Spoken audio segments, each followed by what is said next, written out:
आप देख रहे हैं जीवन जीने की कला।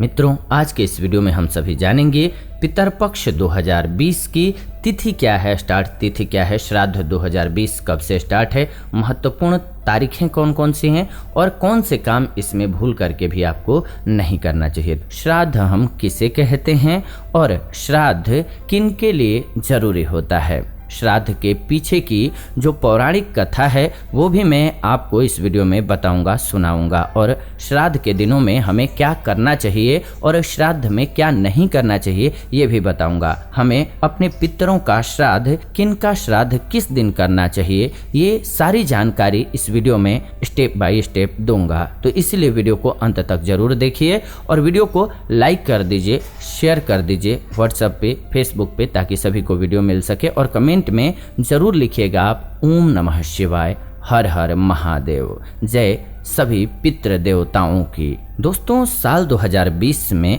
श्राद्ध पक्ष यानी कि पितृपक्ष 2 सितंबर से स्टार्ट होकर के 17 सितंबर तक चलने वाला है। पूर्णिमा का जो श्राद्ध होगा वो 2 सितंबर को होगा। एक को गणेश चतुर्थी का विसर्जन हुआ है, यानी कि गणेश जी का विसर्जन हुआ है, और 2 तारीख से यानी कि आज से पितृपक्ष स्टार्ट हो गया है। आज बहुत से लोगों ने पूर्णिमा का जो पहला तिलांजलि दी जाती है वो आज दिया होगा, कुछ लोगों ने याद देना चाहिए। लेकिन 3 तारीख से इस बार मुख्य रूप से स्टार्ट हो जाएगा श्राद्ध और 17 तक यानी कि पितृ विसर्जन तक चलेगा।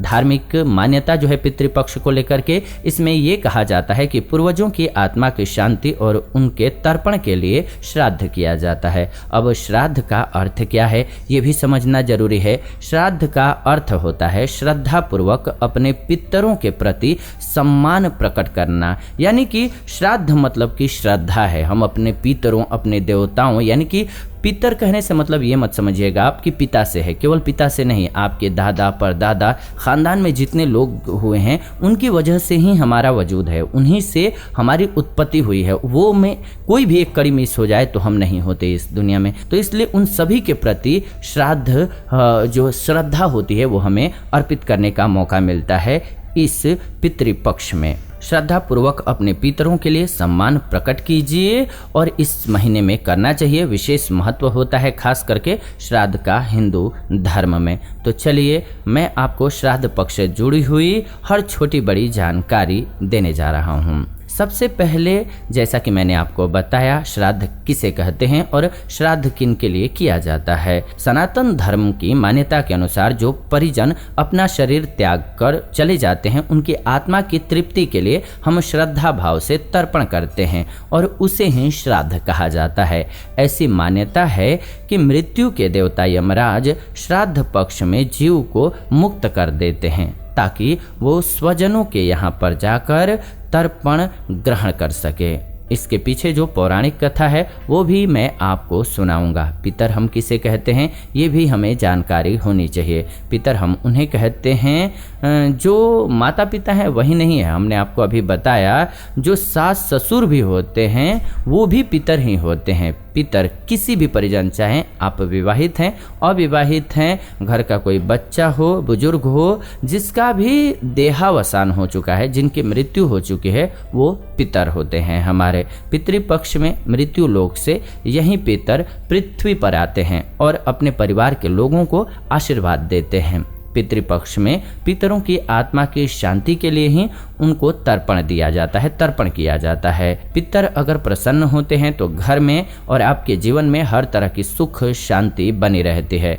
दोस्तों, बहुत बड़ा दोष होता है पितृदोष। जी हाँ, पितृदोष सबसे बड़ा दोष होता है पितृपक्ष में, इसीलिए हमें तर्पण जरूर करना चाहिए। वो तर्पण अगर ग्रहण करते हैं तो जीवन की जो भी समस्याएं हैं, आपकी समस्त समस्याओं का समूल रूप से नाश हो जाता है। अब मैं आपको बता दूं पितृपक्ष कब से कब तक होता है। पितृपक्ष 15 दिन जो पितरों को समर्पित होता है वो शुरू होता है भाद्रपद माह के पूर्णिमा तिथि को, और पूर्णिमा तिथि से अश्विन मास की अमावस्या तिथि तक ये जो 15 दिन होते हैं यहीं पितृपक्ष कहलाते हैं और होते हैं। भारत में पूर्णिमा को श्राद्ध उनका किया जाता है जिनका निधन साल की किसी भी पूर्णिमा तिथि को हुआ रहता है। दोस्तों, शास्त्रों में ऐसा वर्णित है कि साल के किसी भी पक्ष में जिस तिथि को परिजन का देहांत हुआ है उनका श्राद्ध उसी तिथि को करना चाहिए। तो 15 दिन में वो एक तिथि आती है, ये ध्यान रखिएगा कि जिस भी तिथि में परिजन का देहांत हुआ है आप उस तिथि को उनका श्राद्ध कर्म कीजिए। जो तिथि याद न हो तो ऐसे में क्या करना चाहिए, पितृपक्ष में पूर्वजों को याद करते हुए उनकी पूजा करने से उनके आत्मा को शांति मिलती है और जिस भी तिथि पर परिजन की मृत्यु हुई है उस तिथि को उनका श्राद्ध तर्पण कर देना चाहिए। बहुत सारे लोग जो होते हैं उनको मृत्यु की तिथि याद नहीं होती है, तो ऐसी स्थिति में शास्त्रों में इसका भी उपाय बताया गया है। शास्त्रों में वर्णित है कि यदि किसी को अपने पितरों के देहावसान की तिथि मालूम न हो तो ऐसी तिथि में अश्विन मास की अमावस्या तिथि को उनका तर्पण कर देना चाहिए। जी हाँ, इसीलिए इस अमावस्या को सर्वपितृ अमावस्या कहा जाता है। इसके बाद अगर किसी के परिवार में अकाल मृत्यु हुई हो तो उनका श्राद्ध चतुर्दशी तिथि को करना चाहिए। आप अपने पिता का श्राद्ध कर्म कब करेंगे? तो पिता के श्राद्ध कर्म के लिए जो शास्त्रों में वर्णन मिलता है वो है अष्टमी तिथि। जी हाँ, और माता का श्राद्ध नवमी तिथि को करने की मान्यता है। तो दोस्तों, सभी महत्वपूर्ण तिथियों को मैंने बता दिया आपको किस दिन किसका तर्पण करना चाहिए। आपको 2 तारीख से स्टार्ट हो रहा है पूर्णिमा और इसमें आप काउंटिंग कर लीजिएगा कि माता का कब करना है, पिता का कब करना है। आपको 2 सितंबर को आपको पूर्णिमा का श्राद्ध है। पंचमी का श्राद्ध जो है वो 7 सितंबर 2020 को है। एकादशी श्राद्ध जो है वो 13 सितंबर 2020 को है और सर्वपितृ अमावस्या जो है वो 17 सितंबर को है, जिसमें किसी को भी अगर पता नहीं है तिथि तो वो जल दे सकते हैं, तिलांजलि दे सकते हैं। ये बहुत ही महत्वपूर्ण तिथियां हैं। श्राद्ध पक्ष 2020 की मुख्य तिथियों को आपको रिपीट कर देता हूं मैं। पूर्णिमा श्राद्ध 2 सितंबर 2020 को है। पंचमी श्राद्ध जो है वो 7 सितंबर 2020 को है। एकादशी श्राद्ध जो है वो 13 सितंबर 2020 को है और सर्वपितृ अमावस्या जो है वो 17 सितंबर 2020 को है। ये महत्वपूर्ण तिथियां हैं, इन्हें आप नोट कर लीजिए, लिख लीजिए ताकि आपके काम आएगा। दोस्तों, पितृपक्ष की जो कहानी है, कैसे शुरुआत हुई, वो कहानी मैं आपको अब संक्षेप में बताने जा रहा हूँ। ऐसा कहा जाता है कि जब महाभारत में युद्ध में दानवीर कर्ण का निधन हो गया और उनकी आत्मा स्वर्ग पहुँच गई तो उनको नियमित भोजन के बजाय खाने के लिए सोने के आभूषण दिए जाने लगे, गहने दिए जाने लगे। इस पर वो बहुत निराश हुए और कर्ण की आत्मा ने इंद्रदेव से यानी कि देवराज इंद्र से इसका कारण पूछ लिया। तब देवराज इंद्र ने कर्ण को बताया कि आपने अपने पूरे जीवन में सोने के आभूषणों को दूसरों को दान में दिया है, यही दान किया है, लेकिन कभी भी अपने पूर्वजों का तर्पण नहीं किया। तब कर्ण ने उत्तर दिया कि वो अपने पूर्वजों के बारे में जानते ही नहीं हैं और उसे सुनने के बाद भगवान इंद्र ने उन्हें 15 दिनों की अवधि के लिए पृथ्वी पर वापस जाने की अनुमति दी ताकि वो इस बीच अपने पूर्वजों को भोजन दान कर सकें। इसी 15 दिन की अवधि को पितृपक्ष के रूप में जाना जाता है और मनाया जाता है। तो महाभारत काल से इसकी शुरुआत हुई यानी कि पितृपक्ष की, और कहानी इसके पीछे यही है। बहुत जरूरी है कि आप अपने पूर्वजों को भोजन इन पितृपक्ष में श्राद्ध कर्म करके तिलांजलि देकर जरूर करें। दोस्तों, पितृपक्ष से जुड़ी हुई कुछ महत्वपूर्ण बातें हैं जो मैं आपको बता रहा हूँ। पितरों का श्राद्ध उनके मृत्यु की तिथि पर ही करना चाहिए। पितृपक्ष के दौरान घर की अच्छे तरीके से साफ सफाई का आपको खासा ख्याल रखना चाहिए। पितृपक्ष में गाय, कुत्ते और कौवे को भोजन अवश्य कराना चाहिए, क्योंकि ऐसा करने से पितरों को हमारे द्वारा दिया गया भोजन प्राप्त हो जाता है।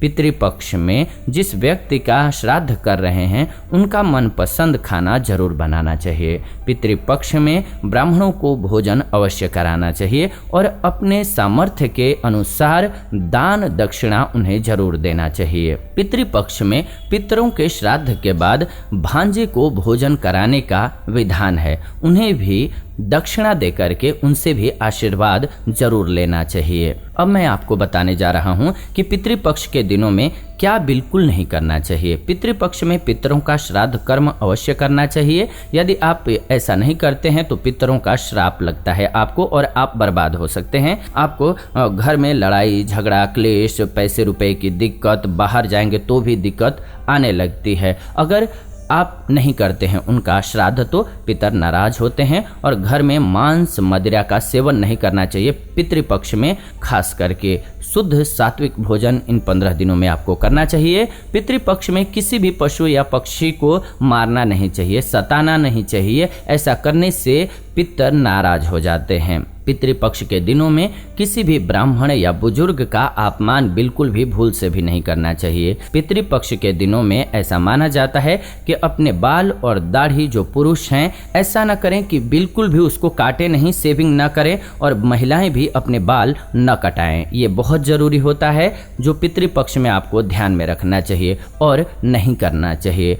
तो पितृपक्ष से जुड़ी हुई ये कुछ महत्वपूर्ण बातें हैं जिसको आपने समझा। पितृपक्ष में क्या करना चाहिए और क्या नहीं करना चाहिए। तर्पण की विधि अगर आप जानना चाहते हैं कि पितृपक्ष में कैसे तर्पण करना चाहिए, उसके नियम क्या हैं और मंत्र क्या हैं, तो वो भी हम आपको बता देंगे अगर आप कमेंट करते हैं तो। तिथि आप जान चुके हैं, जरूर पितरों का तर्पण करना चाहिए। कुछ नहीं पता हो अगर कि आपके पितर कब एक्सपायर हुए हैं, यानी कि कब मृत्यु को प्राप्त हुए हैं, देहावसान उनका कब हुआ है, तो आप अमावस्या के दिन पितृतर्पण जरूर कीजिए। संक्षेप में आपको नियम भी बता देते हैं। आपको तिल और जल का दान करना होता है। जितने साल उनकी अवधि हो गई रहती है गुजरे हुए, उतने अंजलि जल देना रहता है। और इसके अलावा और भी बहुत से नियम हैं। कुशा का नियम है। इसके अलावा घर में उनके पसंद का खाना बनाने का नियम है। खाना किस किस को खिलाना है हमने बताया, ब्राह्मण को, इसके अलावा भगिने को यानी कि बहन के बेटे को। इसके अलावा आपको क्या करना है, कुत्ते को, कौवे को और गाय को खाना जरूर देना है और इनको मारना नहीं है। अगर इन नियमों का पालन करेंगे